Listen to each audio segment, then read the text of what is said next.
Shalom and good day all, this is Tehilling29 back again for another Indie and Marvel review, and in these Indie and Marvel review I'll be covering Godzilla Destroys the Marvel Universe and King Spawn. I'll now get things ready and organised for the first one that I'll be reviewing.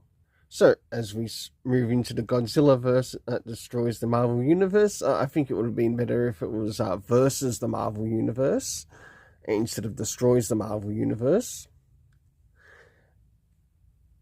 So, moving into first things first, does this cover in any way, shape or form connect to something that is happening inside with the story? It does, to which I give it a 7.5 out of 10. Now it's time to move in relation to the area of the internal art, as we have a look around the beginning, middle, and of course the end, and also what's happening story-wise with the characters. So, as the story begins, we, a little bit before this page, we end up meeting with the Mole Men. And of course, something begins to happen with the character of Godzilla within the story. And not long after that, we catch up with the Fantastic Four at the Baxter Building. As we start to move towards the middle of the story, we find out that Godzilla is now or making a catastrophe of sorts. Like where the Fantastic Four live, which I think is meant to be Manhattan. And of course we have the Avengers turn up on the scene. We have Black Panther and many other characters that also show up within the story. Until last but not least, towards the end, to which we will get a bit of a glimpse as to what will be happening in the next issue. For the internal art, I gave it a 7 out of 10, along with how it's sort of like brought across the story. Next is to the area of the story rating. So first things first, considering that this is a new story, it must fall under time, location, and cast. If it were to go maybe over 10 issues or 9 into 10 issues, I would start expecting comic book references to previous issues that might be important to the story. So for the area of time, we have minutes later and meanwhile being used.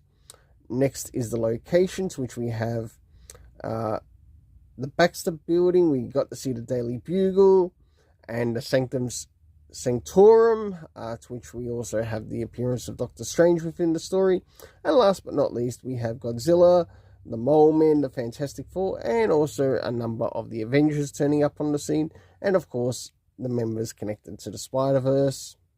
The overall rating is a 7 out of 10. Next is covering King Spawn, issue 47. So, as we start to move within King Spawn, issue 47, does this cover in any way, shape or form connect to something that is happening inside with the story? In some essence it does, because it's meant to sort of imply that Spawn is in the area known as the Abyss. I do think they could have done a little bit more to the art to sort of like show a better connection to the Abyss within the story. And that's why it gets a 7 out of 10. Next is the area of the internal art, as we have a look around the beginning, middle, of course the end, and also what's happening story-wise with the characters. So, as the story begins, we catch up with Spawn within the area of the Abyss, and we get to see these monstrosities that happen to be in there. Some that he's up against, some that he's not, and others to which there's quite a bit of fighting going on. As we start to move towards the middle of the story, we finally have Spawn getting his way out of the area of the Abyss to finally make a move to where he needs to be, especially when it comes to saving a person or saving some people that need to be saved. And of course, last but not least, he also confronts someone who desperately wanted immortality, and he sort of gives it to them in their own way.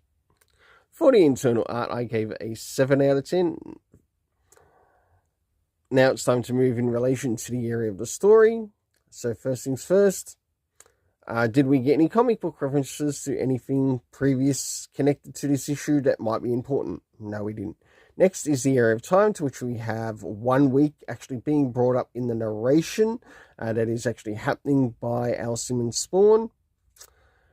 Next is the location, which is the Abyss. Last but not least, the cast of characters consisting of Spawn, Lynch, Peasy, Terry, Rafe, and also the Tinkerer.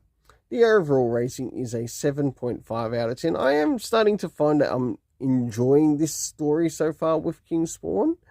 And I think I'm going to have to put a little bit more effort into maybe picking up some more of the graphic novels. Until then, let's keep it colourful and have yourself an awesome day.